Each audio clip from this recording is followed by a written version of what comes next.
on the bus with me today? I'm spending the week with my Grammy. Oh, that's awesome, because Miss Heather is not riding the bus again all week because she's doing that school thing before school again.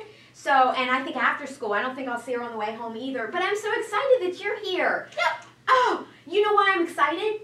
Because a couple of weeks ago when Miss Heather rode the bus, she was actually teaching me a lesson from the Bible, and it was about this kid named Joseph. And I know about him. you know, I'm so excited to tell you. But I got a lot to tell you. But Miss Heather taught me when I get on the bus every day, that's a good time to pray. So, dear God, thank you for loving us. Thank you for teaching us and reminding us to love people, to be kind to each other, and that you're always there for us, and that we can pray anywhere, anytime about anything. Amen. Amen. All right, Abby, so can I tell you about Joseph? Sure. So what's super cool is this whole story is still from the book of Genesis, the very first book of the Bible.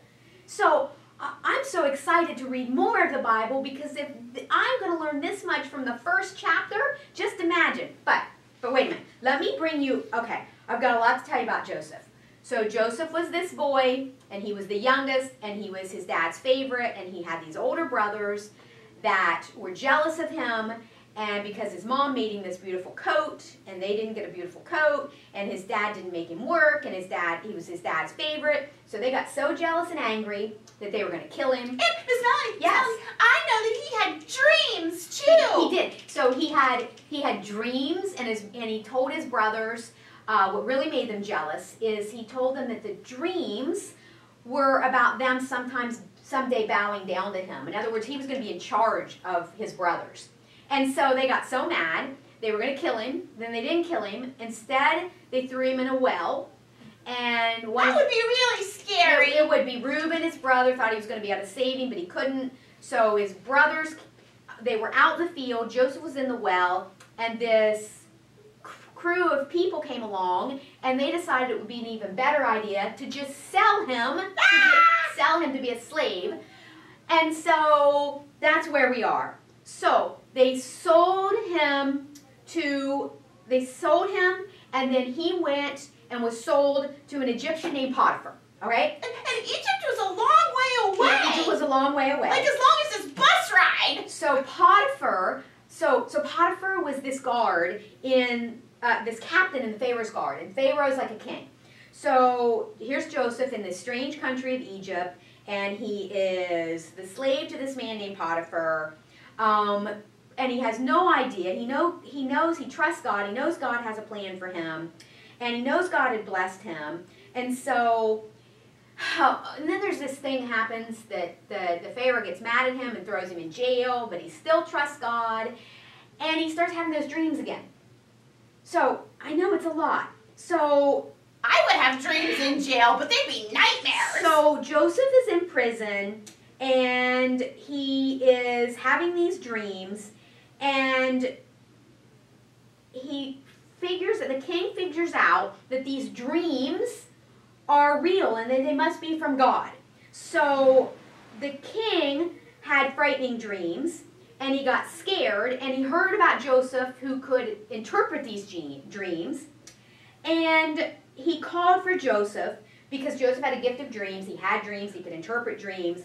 And he asked Joseph to come tell him what these dreams meant. And so Joseph had these dreams that Egypt was going to have a famine. And a famine is when there's not enough food or water for people. Oh, no! So, I know it's a lot, but you can read this in Genesis so you can get all the details. Yeah. So there's going to be My Grammy can read it to me. Your Grammy can read it to you. So Joseph is telling the Pharaoh that they need to prepare for this famine that's going to last for like 7 years.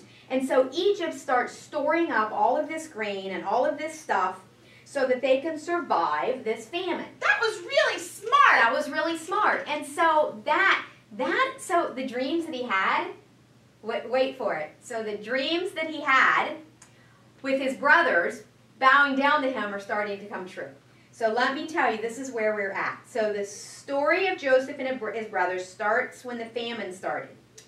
Because the famine had started, Joseph was now a really powerful man in Egypt because he was saving the Egyptians from the famine. And so his dad sent his brothers into Egypt to get food and grain because the famine had started. Even where they lived? Even where they lived. There was famine everywhere. It was the whole country. So let me read you right out of the Bible. So Genesis, so Joseph told the manager of his house, because Joseph was like a governor, fill them in. So the brothers came, and they didn't recognize Joseph.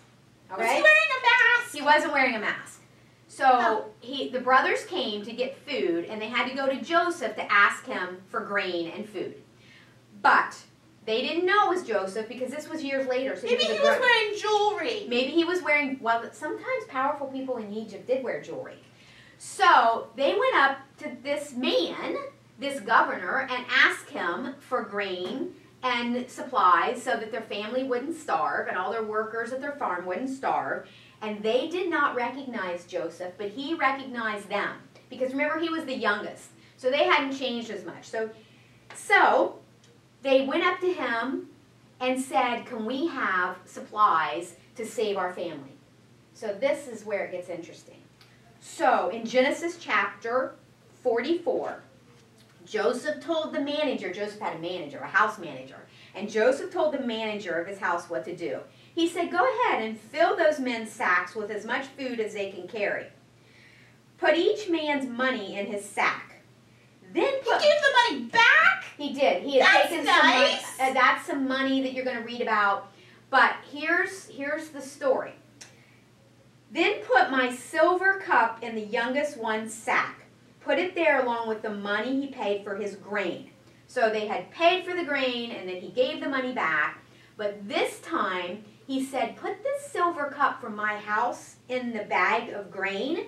So the managers did what Joseph told him to do, and they put this silver cup. And the morning came, and his brothers were on their way home with their donkeys full of supplies. And they hadn't gone very far from the city when Joseph spoke to his manager.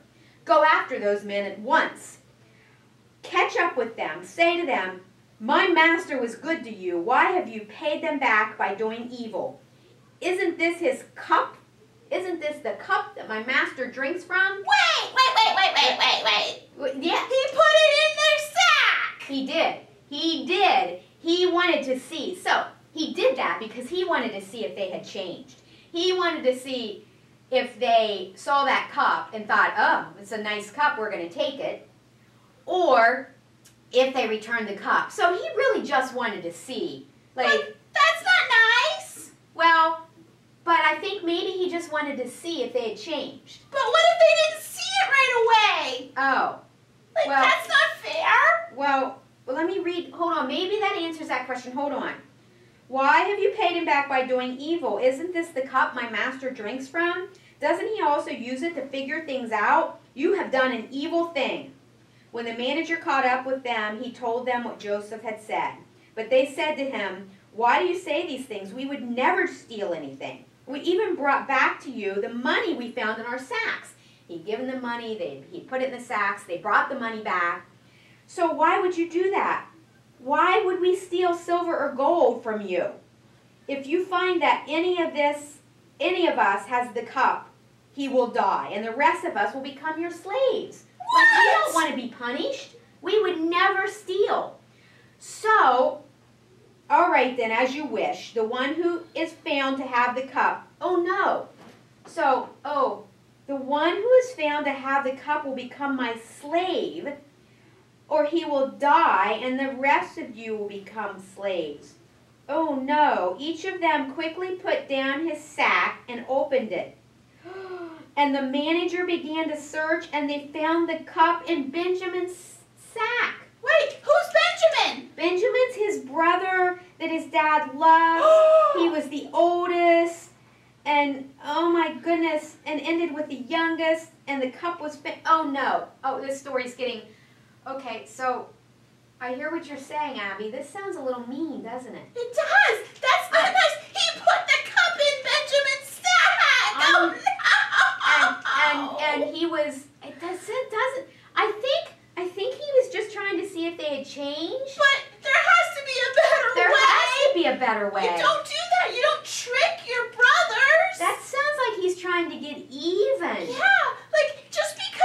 mean to you doesn't mean that you get to be mean to someone else. Abby, I need to stop us right here, I think.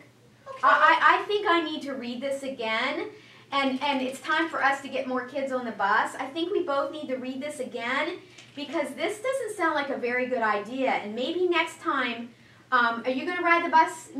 Well, if you can't ride the bus again next week, I'll have Miss Heather finish the story for you.